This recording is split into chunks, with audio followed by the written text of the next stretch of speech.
Now this is one of those lighter dishes that you might enjoy after a weekend of eating brisket or ribs or pork butt or anything, and I really do enjoy that. This is an appetizer that I came across at a really great restaurant that I like going to up in Buellton, California called the Tavern at Zaca Creek. It's a roasted beet carpaccio. Really great idea. Now, I don't know exactly how they do it in their methods, so this is my recreation of it, how I think it's done and how I like it to taste. Now, the first thing we need to do is we're going to chop up a tablespoon of capers.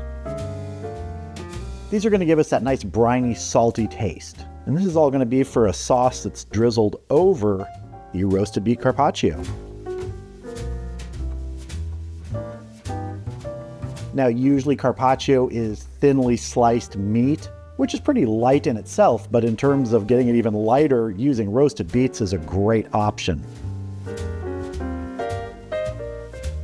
I would recommend if you're ever up in Buellton, which is right outside of Solvang in the sort of the Santa Barbara wine country, Los Olivos, San Ynez, the Tavern at Zaca Creek is a great restaurant to go to.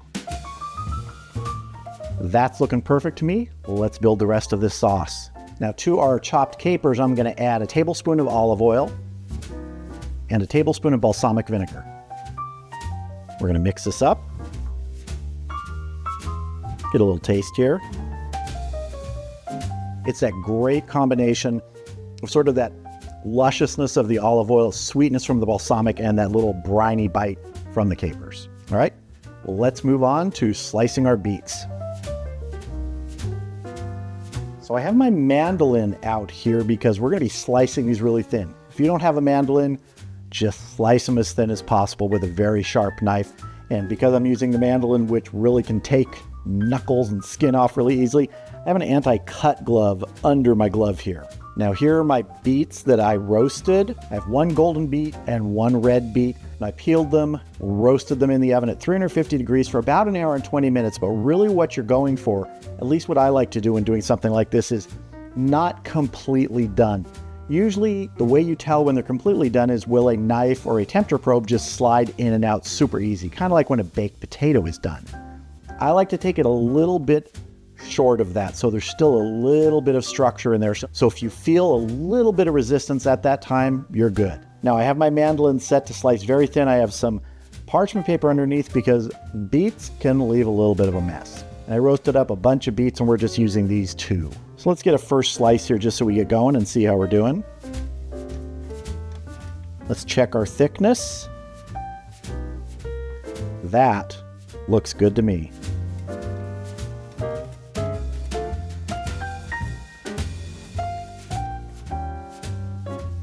Look at those, wow, nice. Let me move these out of here and we'll do our golden beet. Now our golden beet is much smaller, but that's okay.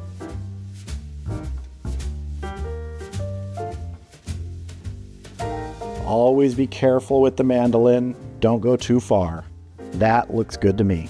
We've got our beet carpaccio ready to go. Let's plate some up. I'm gonna get a little chefy here with my presentation. We're gonna put some nice sprouts here. This is actually kind of the way they do it at the restaurant, and I really like it. Kind of pretend you're having a salad along with it. I'm really getting chefy here. Big old culinary tweezers. It actually does make it easy to place these. I think we might alternate because we've got big and we have small. What I'll do is I'll put some these around first. Then we'll start filling in with our golden beet carpaccio.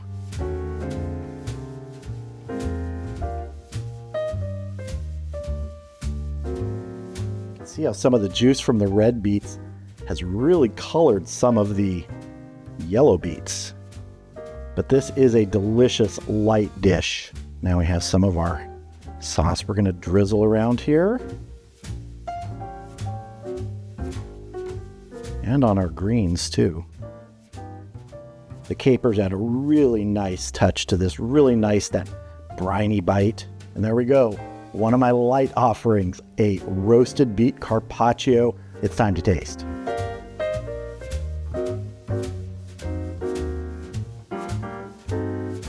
So I'm gonna get one of our golden beets first here. Cheers. This is actually pretty darn close to what I've had at the restaurant. And that's part of the fun of cooking when you have something somewhere and you don't know the exact recipe. You might know most of the ingredients, but it's sort of the method and the trial and the error.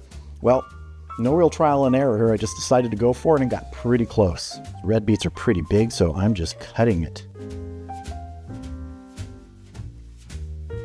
The thinner you get these, the better it is. The closer it is to that carpaccio feel when you're having beef carpaccio or something like that. And you might not think it, but the addition of the sprouts here, the little greens, really tasty. And I know I make a lot of heavy stuff, like I said, the ribs, the brisket, the pork butts, the chuck roast, everything like that is delicious and I love it. But I also like to lighten it up sometimes. And that's why I will be doing more things like this, just to add into the mix of the heavier stuff, which is delicious, but so is this.